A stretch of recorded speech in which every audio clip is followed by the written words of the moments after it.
Good day, fellow seekers. The objective of this series of recordings is to ensure that there is information out there on the real story as far as the evolution of planets. Many of you have heard many sensational stories about UFOs, about planetary systems, about new planets found every day or every week, about theories that many people advance, a lot of them unfounded,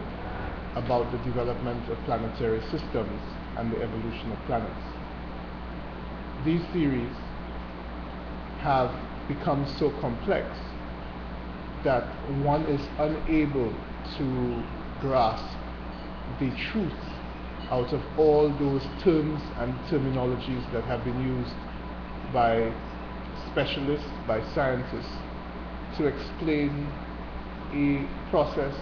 as simple as childbirth, but as complex as childbirth. The important thing is to understand the basis by which we exist on this planet. First, it is necessary to understand that in learning something new, that there is the necessity to leave other things behind. And it is this necessity that creates in you a free thinking or free thinker who allows himself or herself to absorb that which is around him or her to find simply the truth. And it is in finding this truth that one reaches a higher level of consciousness, and also one is able to understand the complex reasonings or the complex reasons by which the architect of nature formats and creates what you see around you. Let's talk about Earth first, because that is where all of us have begun, and that is where most likely all of us will end. Earth moves 150 million miles around the sun every 365 days. You can do the math for yourself. So it means that if speed is distance over time, and you divide 150 million kilometers by a total of 365 days, you will find that currently, as we speak, that the planet Earth is moving at 17,000 to 18,000 kilometers per hour. You can do it yourself and do your research. This means that as we speak, as I speak, and as you listen, we are moving at 17,000 kilometers per hour through space around the sun. Now think of that carefully, and think of that in context of the other planets, and how precisely beautiful and incredible that all these planets are moving around the sun at such incredible speeds and are not colliding with each other, and have been doing so for many years. This process by which the planets move around the sun has been explained and has been documented for many, many years. So I will not go into the technicality of it, and I choose not to get too technical during this series, precisely because I do not want people afraid of the numbers or afraid of what it is that creates their understanding. But one of the complex or should I say, one of the most interesting things about truth is that it applies in simple things and in complex things, with figures or without, with sight or without sight, in darkness or in light, it is the same. And because of that, there is a sparse creation that enables us to understand what it is.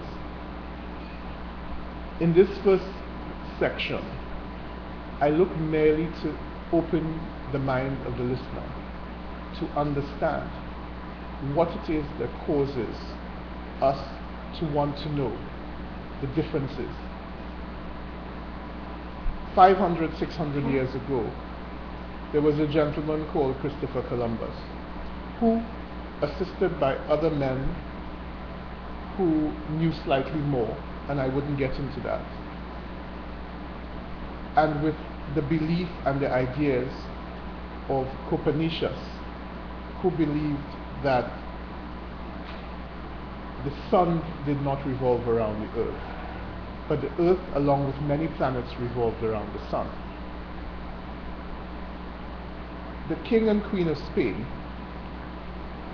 under the pretext of aiding Christopher Columbus, gave him 3 ships and all the prisoners in Spain, hoping to get rid of him over the edge of the earth. As a result of that, he was able to achieve financing for his venture, and may or may not have understood that what they were simply doing is getting rid of his heresy and getting rid of his free thinking, and trying to create a situation where they got rid of all the criminals in Spain. The long and short of that is that Christopher Columbus discovered, and that's open to a lot of argument and is not the important in this discussion, the New World. And it is that recognition that created the avenues for further discoveries and created the need to have greater and greater expeditions, which are well documented in historical context, whether or not they are completely accurate. But again, this is not for discussion here. The important part of this is to recognize that we would like to draw a comparison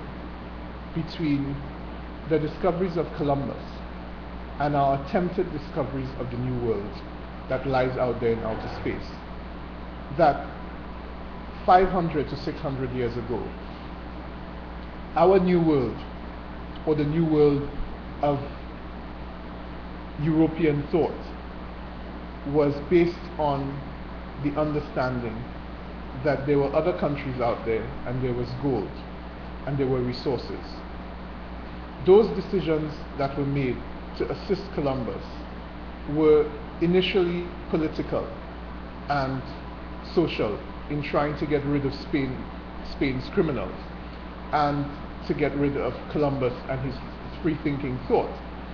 But it slowly and quickly rose to economic importance by achieving an understanding of a greater belief system that allowed Christopher Columbus to charter a course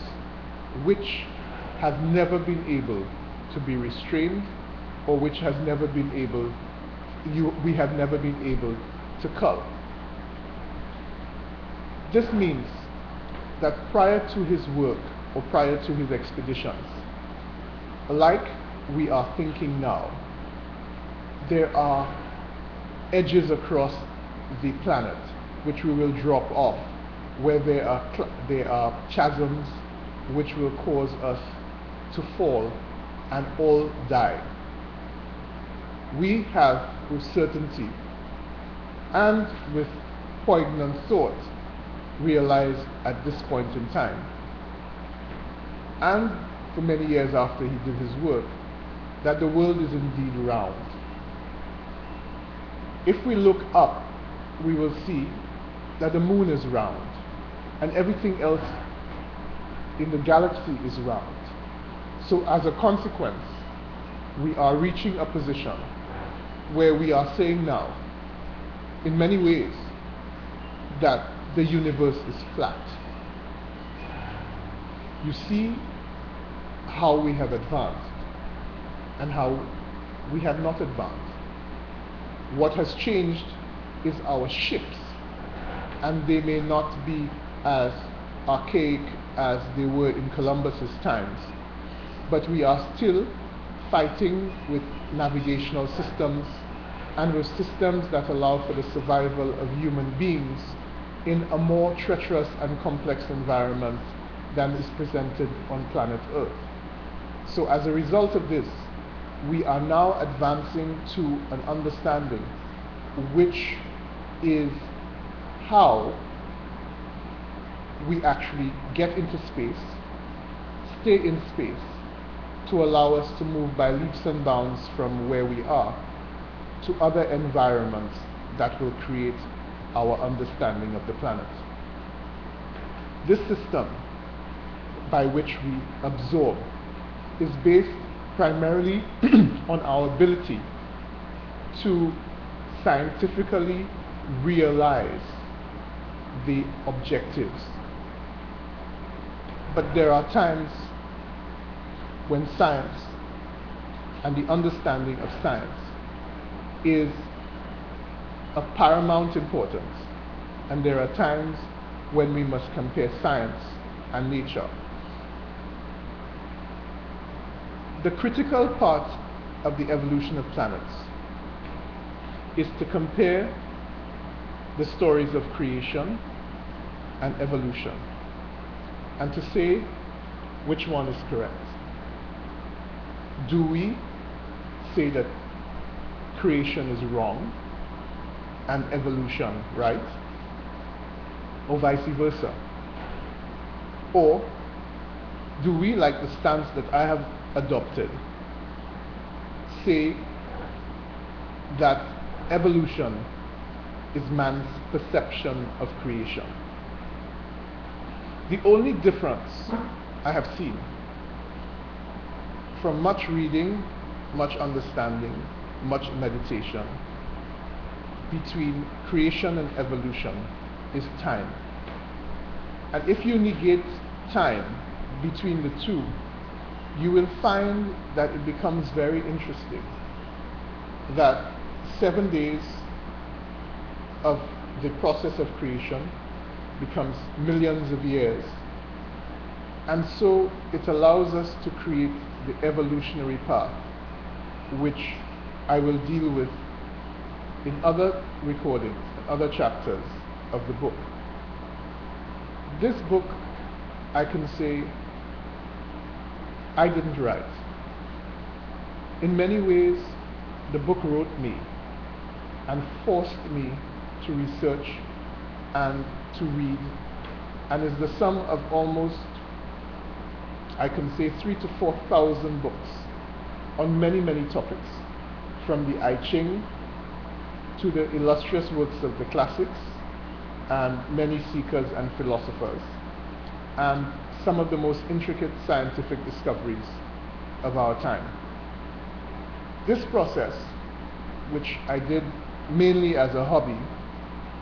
has taken me approximately 5 years. But I've realized in many ways that many of my life experiences have created the background and the time frame for the development of such thoughts and for the harmonization of those thoughts into a concise theory which allows me to be able to, or allowed me to have been able to write a book which so aggressively and so poignantly allows me to attack, or should I say question, many of the theories and many of the things that we take for granted as far as the evolution of planets. I ask that as you listen and as you internalize, that you challenge it, and you challenge the theories, and you challenge what you think I say in each section, and you critique it, for that is the only way to learn. I have yet to find serious arguments against my theories and against my understanding of it, and I welcome any person to send me an email, drop me a line with regard to the theory, and to discuss it so that we can come out of this both much more knowledgeable and intelligent in the answers that the universe has provided, and to create an understanding not only for ourselves but for mankind as to what is required for understanding the development of the planet. As we move on to the first chapter, I ask that if there is something that you do not understand, that you ask. I will try my best to ensure that my explanations remain at all times as simple as possible, and to steer away from the complexities of the development of the planet. But for those scientific minds who have a greater aptitude and a greater appetite for the more detailed and complex, I am open and willing to get into the chemistry and physics, and of course the astrophysics of the evolution of planets, to explain each section in detail and to create an environment where there is complete understanding of a normal pattern which has recurred throughout our universe, and which is normal, and which will show not only that we are not alone, but that we are quite common as human beings in many galaxies, in fact, in all galaxies, that the mere systems that we have used in the past few years will allow us in the next few years, if we are wise, to achieve the goals that we want to achieve, and to create the enabling environment for us to succeed, and for us to know and to protect ourselves from the impending danger of the planet transferring from one evolutionary stage to the next. I move on to the next recording and hope that you enjoy the journey through the evolution of planets.